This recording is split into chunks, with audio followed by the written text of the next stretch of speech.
लोकसभा चुनाव के लिए भारतीय जनता पार्टी ने 195 उम्मीदवारों की पहली लिस्ट जारी कर दी है और चुनावी बिगुल फूंक दिया है। इस लिस्ट में कई मौजूदा सांसदों और मंत्रियों के टिकट कटे हैं और इसके साथ ही पार्टी ने कई नए चेहरे पर भी दांव खेला है। आपको जानकारी दे दें, प्रधानमंत्री मोदी ने इन चुनाव में पार्टी की 370 से ज्यादा सीटों पर जीतने का लक्ष्य तय किया। ये लिस्ट इस लक्ष्य को ध्यान में रखकर के ही तैयार की गई है। बीजेपी की तरफ से जारी की गई इस पहली लिस्ट में 16 राज्यों और 2 केंद्र शासित राज्यों के 195 उम्मीदवारों के नाम शामिल हैं।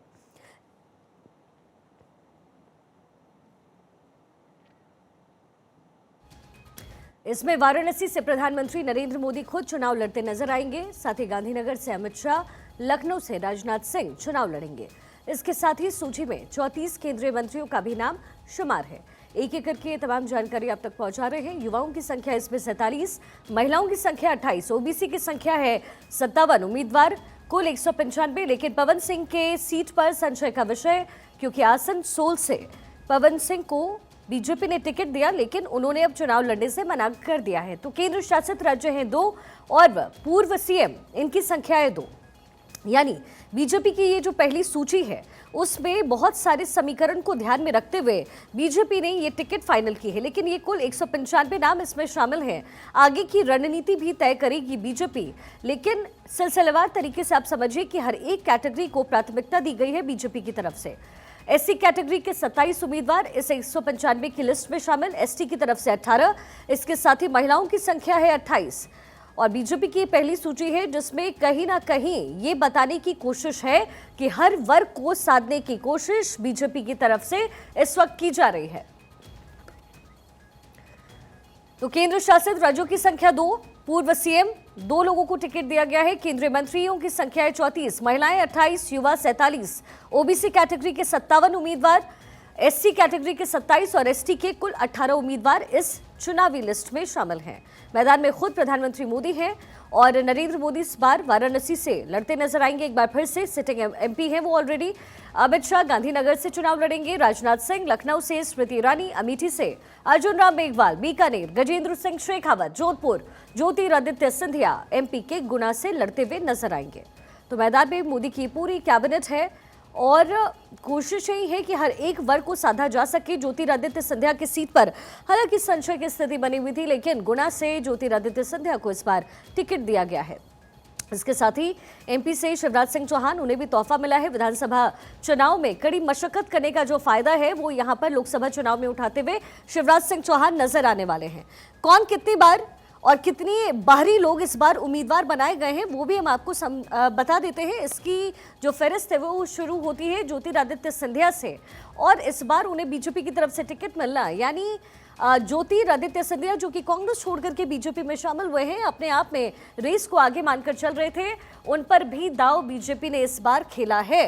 तो मैदान में महारथियों को उतारने की कोशिश है और मोदी कैबिनेट इस बार मैदान में।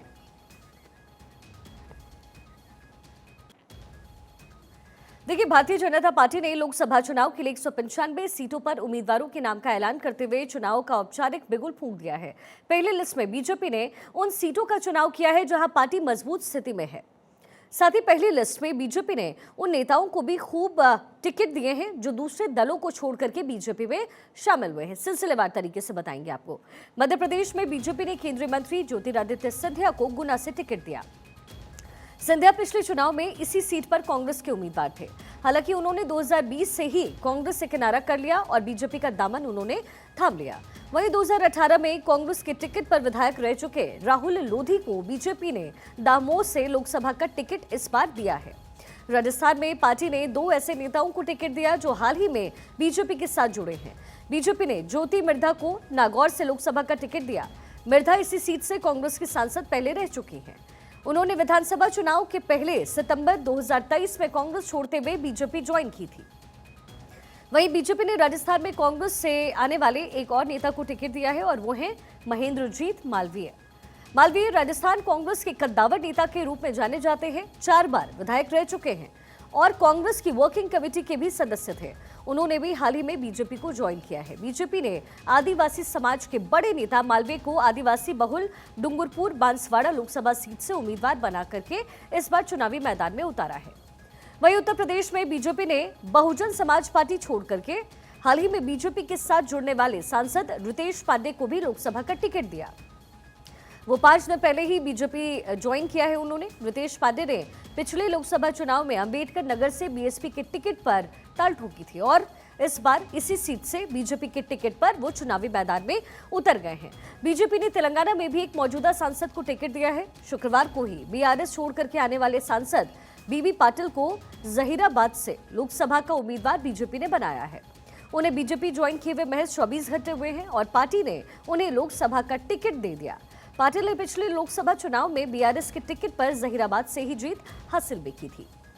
वहीं केरल में बीजेपी का दावा इस बार डबल डिजिट में सीट जीतने का है। हालांकि पार्टी का अभी राज्य में एक भी लोकसभा सांसद नहीं है और इस बार पार्टी ने केरल के साथ साथ देश में कांग्रेस के कद्दावर नेता के तौर पर पहचाने जाने वाले पूर्व केंद्रीय मंत्री ए.के. एंटनी के बेटे अनिल एंटनी को पत्तनमथिट्टा से टिकट दिया है। अनिल एंटनी ने पिछले साल ही यानी 2023 में ही कांग्रेस से रिश्ते खत्म कर दिए और बीजेपी उन्होंने ज्वाइन कर लिया था। तो ये सिलसिलेवार तरीके से हम आपको बता रहे हैं कि जो कोशिशें हुई हैं तमाम नेताओं के द्वारा या फिर जो पार्टी ज्वाइन जिन्होंने की है उनको एक तोहफे के तौर पर इस 195 की फहरिस्त में उनका नाम भी शुमार बीजेपी ने किया है। छत्तीसगढ़ की सरगुजा सीट पर बीजेपी ने चिंतामणि महाराज को टिकट दिया, जो हाल ही में हुए विधानसभा चुनाव में टिकट न दिए जाने से नाराज होकर के कांग्रेस को अलविदा कहते हुए बीजेपी के साथ आए। अब बीजेपी ने उन्हें लोकसभा का टिकट दे दिया है। चिंतामणि महाराज 2013 और 2018 में उन्होंने सामरी सीट से कांग्रेस के विधायक वो पहले ही रह चुके हैं और चुनावी बिगुल जब बीजेपी की तरफ से फूंका गया है तो ध्यान रखा गया है कि हर एक वर्ग को बीजेपी अच्छी तरीके से साध सके।